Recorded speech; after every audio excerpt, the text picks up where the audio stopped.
Ал әңгіме басталмас бұрын каналға жазылып лайк басып кетулеріңізді сұраймын. Рахмет. Айшолпан ештеңе түсінбеді. Соңғы кездері күйеуі тек офисте түнді күнге қосып өткізетін болды. Кейбір мәселелер бар. Фирманы құтқару үшін бір жолын табу керек деп айтатын. Айшолпан өз көмегін ұсынды. Әйтеуір бір кездері бизнесін бастап дамытып жүргенде сол еді. Күйеуі оны қолға алған, ал фирма жақсы табыс әкеле бастаған кезде. Жоқ Айшолпан, мен істей аламын. Бұл кек күнделікті тіршілік, өмір сүру үшін күрес. Барлығы жақсы болады, уайымдама. Әрине, дұрыс жолмен баруға болады. Бәрін заңды түрде шешуге болады. Бірақ қалта бос қалады. Немесе сәл ақылдырақ жол таңдап, уақытша фирманы басқа адамға жазып, барлық міндеттемелерден құтылып, кейін қағаз жүзінде сол фирманы сатып алуға болады. Әрине, тек қағаз жүзінде. Шындығында ештеңе өзгермейді. Санжар сабырлы күліп отырды. Айшолпан де күлімсіреді. Көріп тұрмын, бизнес саласында нағыз қасқырға айналып кеткенсің. Сен бәрін жасай аласың ба? Әрине, мен бірнеше рет барлық нұсқаларды есептедім. Сол жерде бүкіл команда жұмыс істеді. Уайымдама. Сен білесің ғой, мен әрқашан біз үшін тырысамын. Жақсы, бірақ сенің салонында жағдай қалай болып жатыр? Соны айт. Жаман деп айта алмаймын. Бірте-бірте дамып жатырмыз. Сен дұрыс айттың. Әйелдерге қатысты заттармен айналысу өте қызықты. Санжар күліп, сағатқа қарады. Айшолпан, жат. Мен офиске барамын. Қазір менің программистерім барынша жұмыс істеп жатыр. Офиске бүгін бармасам болмай ма? Бүгін өзімізге бір күнді арнайықшы. Санжар, бәрін білемін. Түсінемін. Бір сәтке ғана күт. Өте қысқа ғана. Біз мұны аяқтап, бірге бір аптаға қайда барсақ та барамыз. Айшолпан күлімсіреді. Жақсы, бірақ мен мұны кем дегенде апта бойы есімде сақтаймын. Санжар кез Айшолпанды сүйіп шығып кетті. Бұған дейін 7 жыл бұрын Санжар ешқашан осылай кетпейтін. Ол негізінен мүлде кетпейтін. Олар сол кезде ғана үйленген еді. Айшолпан табысты кәсіпкер әйел, және Санжар жас, мақсатшыл, бірақ қарапайым менеджер болып жұмыс істейтін. Сол кезде ол менеджер ретінде еңбек ететін. Айшолпан оны компания құрамына бірден қосып, кейін әр лауазымға ауыстырып отырды. Осылайша ол дәрмен танысып үлгерді. Ол қатты балалы болғысы келді. Сол кезде Айшолпан 34 жаста болса, Санжар 26-да еді. Қасындағы жақын адамдары олардың жастарындағы айырмашылықты көріп әзілдейтін еді. Сондықтан көптеген адамдармен қарым-қатынасты тоқтатуға тура келді. Өйткені олар оның бақытын бұзуға тырысқан еді. Айшолпан ойлады. Егер жас жігіт ақылды, барлығын түсінгісі келетін болса, ол фермада жұмыс істеу керек. Ол мейірімді әйел болады. Ал кейін, егер Құдай қаласа, ана болады. Санжар жетекшілікке келгенде, Айшолпанның 2 сұлулық салоны болған. Оларды кездейсоқ сатып алған, бірақ кейін қатты қызығып кеткен. Олар жақсы өмір сүрген. Шындығында, соңғы 6 айда көбіне кездеспеген, бірақ бұл уақытша ғана еді. Қазір бәрі өз орнына келеді. Бірақ бала туа алмады. Кішігірім сынақ шығар. Бірақ та Айшолпан қатты уайымдады. Бірақ кейін Санжармен сөйлесіп, бір баланы асырап алуды шешті. Санжар сағатқа қарады. Қараса, кешкі 6 болды. Сол сәтте біреу телефон шалды. Айшолпан таңғалумен қасын көтерді. Қараса, Ләйла. Оның ең жақсы досы еді. Қазір сол құрбысы қайтадан ажырасуда.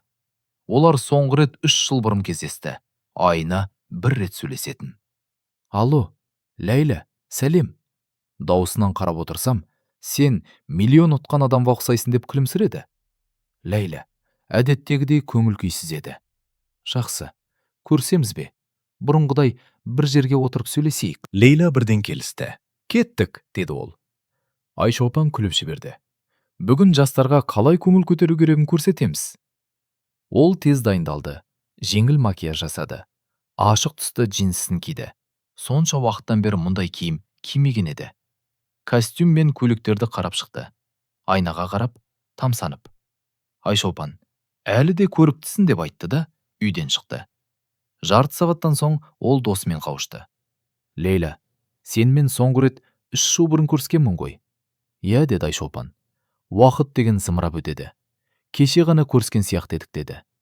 Шынында, екі әйел де жас көрінетін, тартымды, сәнді және қымбат киім киген. Олар бұрыштағы үстелге отырып тапсырыс берді. Айшолпан, сен елестете алмайсың, мен кіммен кездестім, деді Лейла. Айшолпан бокалдан бір шыны су ішіп, рахаттан көзін жұмды. Осы сәтте оған өте жақсы болды. Кім екен сонда, деді ол. Рауан. Айшолпан бірден досының кім туралы айтып тұрғанын түсінді. Бірақ жүрегі кенет соққанын және досының кім екенін бірден білген мойындағысы келмеді. Қай Рауан? Ой, Айшолпан, сен мені әдейі сынап тұрсың ба? Айшолпан күлімсіреді. Ал не істеп жүр екен? Рауан қазір сыбайлас агенттік ашқан. Өсіп өнген екен. Егер ол мені шақырмаса, мен оны танымас едім. Өте мейірімді адам, деп Лейла айтты.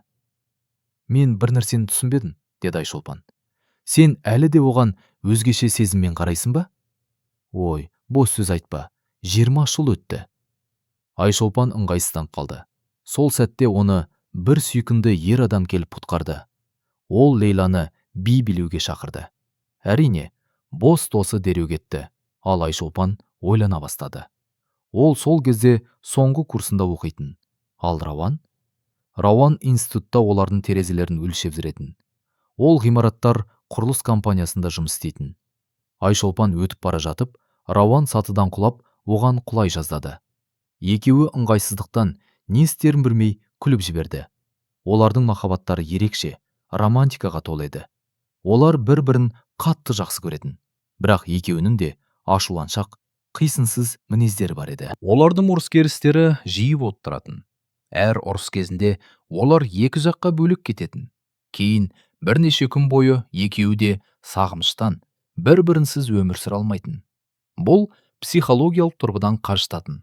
Көбіне ұрыс Айшолпаннан басталып, оның қызғаныш сезімнен туатын. Рауан ашуланып, оған неге сенбейтінін түсінбей тұрғанын айтатын. Айшолпан айтуға ештеңе таба алмады, бірақ артқа шегіне де алмайтын. Бір күні қатты жанжал кезінде Рауан: жарайды, жеткілікті. 1 жыл уақыттан кейін есімнені алжасқанды қаламаймын, деді де жай ғана шығып кетті. Жаңа ештеңе болмағандай көрінді. Бірақ Айшолпан сол кезде қорқып кетті. Неліктен екенін өзі де түсінбеді. Осы жолы ол қайтып келмейді деп ойлады. Кейін өзін тыныштандырды. Келеді ғой, қайда барады? 1 апта өткенде Айшолпан өзі оған баруға дайындалып жүргенде Лейла хабарлады. Ол кеткенін айтты. Барлығымен қоштасты да мәңгілікке кетті. Айшолпан босына ауыр көзқараспен қарады. Барлығымен қоштасты. Ал меніменше? Айшолпан, сен түсінесің ғой, неге ол сенімен қоштаспаған? Себебі ол кетіп қала алмайтын еді. Сол кезде Айшолпан бәрін түсінді. Қабырғаға бұрылды да тыныш жатты. Күндері осылай өтті.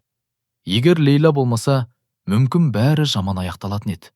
Бірақ Лейла тамаша дос еді. Ол Айшолпаннан бір сәтте алыстамады. Ақыры Лейла үстелге оралды. Қалайсың, Айшолпан? Бұл нағыз керемет адам, деп қуана айтты. Айшолпан қатты күлді. Лейла тек ресми түрде 4 рет үйленген, ал барлық ерлерінің бәрі мінсіз болған. Шынында, тек бастапқыда ғана. Сен неге күліп отырсың? Деді Лейла. Өмір біреу ғана, сондықтан мүмкіндігінше көп нәрсе жасау керек. Сен де қарасаң ғой, міне, ана кісіге қара. Лейла, сен менің үйленгенімді ұмытпадың ба? Мен сіздерде бос қарым-қатынас бар сияқты деп ойладым. Сенің Санжарың бір әйелмен ресторандарда еркін жүр. Айшолпан досына ашуланып қарады. Менің Санжарым не жамандық жасаған түсінбеймін. Неге бәрім оны өсектеп айтып жүрсіңдер? Лейла басын шайқады. Мен білетімін, сен дәл осылай айтасың. Сол себепті сурет жасадым. Досы телефонын қарап, Айшолпанға берді. Ол телефонды алып, қатты таң қалды. Суретте оның күйеуі жас, сары шашты қызды құшақтап тұр екен. Бұл фотошоп, деп Лейла басын изеді. Әрине, деп жауап берді. Ол тұрып, Айшолпан, сен ренжідің бе, деді. Жоқ, мен саған сосын хабарласамын. Маған кету керек, деді. Айшолпан таксиге отырып, офиске аттанды. Ол ойлағандай ешкім болмады. Офис кешкі 6-нан бері жұмыс істемейтін. Ол күйеуіне қоңырау шалды. Санжар, сен қайдасың? Қайда? Мен саған жұмыста деп айттым ғой. Мен де жұмыстамын. Офис 6-дан бері жабық. Айшолпан, мен саған бәрін айтып беремін. Жағдай солай болып қалды. Айшолпан телефонын лақтырып жіберіп, үнсіз отырды. Таксист оған қарады. Қайда барасыз? Жақын маңда бір орманға баруға болады ма? Жаяу серуендеп, демалуға. Таксист күлімсіреп. Әрине, қазір сізді әдемі жерге апарамын. Айшолпанға ойлану керек болды.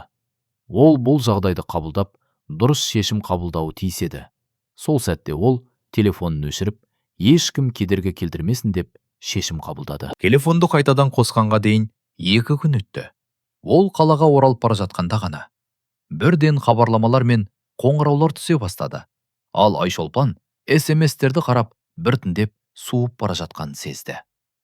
Шұғыл қоңырау шалыңыз. Бұл моргтан. Сіздің күйеуіңіз қаза болды. Сізді мәйітті тануға шақырады. Санжар. Айшолпан күйеуінің нөмірін қайта-қайта терді. Кейін Лейлаға қоңырау шалды. Ой, Айшолпан, сен қайда жоғалып кеткенсің? Санжар қаза болды. 2 адам офисінен тануға баруға мәжбүр болды. Сен қайдасың? Қайғына ортақтасамын. Лейла, бұл қалай? Айшолпан, сен қазір қайдасың? Мен қалаға бара жатырмын. Моргқа. Мен сонда жетемін. Естіп тұрсың ба? Иә, рахмет, әрине. Айшолпан барған кезде бәрі жабық болды. Ол ғимаратты айналып, арқы қақпа арқылы кірді. Ол біреуден күйеуін көруге болатынын сұраймын деп ойлады. 2 ер адам естіді. Бірақ олар санитарлар болып шықты. Айшолпан оларға қарай жақындай бастаған еді. Бірақ кенеттен тоқтап арқта қадам жасады да тыңдай бастады. Мен мұндайды өз өмірімде көрмеппін. Мәйіт алғаш рет моргтан өз аяғымен шығып барады, деді біреуі. Екінші адам күлді. Өкінішті, ешкімге айта алмайсың. Бірақ осы жігіттің төлеген ақшасы үшін үндемей отыруға болады. Дәл солай. 1 жылда мұнша табыс таппайсың. Ал сол тануға келгендермен бірге болған қыз ше? Жұбайы ма? Олар бірге ме? Маған олай көрінбейді. Менің ойымша, ол осы спектакльді әйеліне арнаған сияқты. Бүгін оны өтірік жерлейді ғой. Иә, бәлкім, дұрыс айтасың. Жарайды, кетейік. Мәйіттер өздерін соңғы сапарға апармайды. Айшолпан шетке шегініп бір бұрышқа тығылды. Ол дәл қазір Санжар туралы сөйлескеніне сенімді болды. Өзі де түсінбеді, бірақ бұл дәл сол туралы еді. Ол тіпті көшеге шығып, таза ауа жұтып, өзін нашар сезінді. Жоқ, ол менімен бұлай жасай алмайды. Ол жасай алмайды. Неге? Шынында да фирма үшін бе? Сол кезде ол есінен танып бара жатты. Біреу қолын ұстап, тыныш, тыныш, деп сезімге келтірді. Айшолпан көзін ашты. Рауан.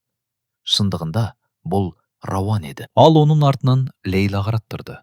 Олар Айшолпанның үйінде үстел басында отырды. Рауан компьютер мониторынан көз алмай отырса, Лейла мен Айшолпан шарап ішіп отырды. Құрбысы оған қарап. Айшолпан, сен ештеңе байқамадың ба? Жоқ, мен 2 жылдан бері фирмаға кіріп шықпаймын. Жұмыс істеп жүргенде күйеуім істерді жүргізеді. Еш уайымдамасам болады. Фирмада бәрі дұрыс деп ойладым. Айшолпан, бұл сенің фирмаң ғой, деді досы. Рауан экраннан көзін ажыратып. Сенің күйеуің сонша ақымақ емес. Егер мен дұрыс түсінсем, ол компанияны өз сүйіктісіне беріпті. Бірақ қызық құжат бар, деп жалғастырды досы. Жақында сол әйел оны жариялады. Егер ол қайтыс болса, фирма оның қолында қалады. Күте тұр, сен фирманы оған жазып бердің бе? Толық емес, Тек жалпы сенімхат бердім. Онда оны толықтай қайтаруға мүмкіндік бар.